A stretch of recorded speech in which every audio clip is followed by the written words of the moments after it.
শুভ সন্ধ্যা বন্ধুরা, সবাই কেমন আছেন? তবে পুজো কিন্তু চলেই এলো, আর কয়েকটা দিনের অপেক্ষা মাত্র। আজ আমরা এসেছিলাম স্টাইল বাজারে টুকটাক কিছু কেনাকাটা করতে। এখানে এলেই মিষ্টি কিন্তু কোলে থাকে না, কোল থেকে নেমে ছোটাছুটি শুরু করে। এখানে এসে কিছু ছোট ছোট দাদা দিদি পেলো, তাদের সঙ্গে খেলা করতে শুরু করলো।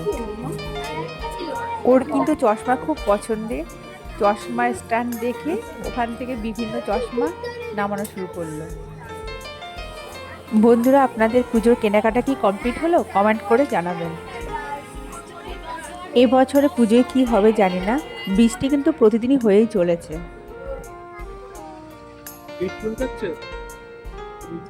আমরা ওখানে কিছু কেনাকাটা করে বেরিয়ে এলাম। আজ এই পর্যন্তই, দেখা হচ্ছে পরের ভিডিওতে। কি ছিল ব্যাগে? হ্যাঁ, সব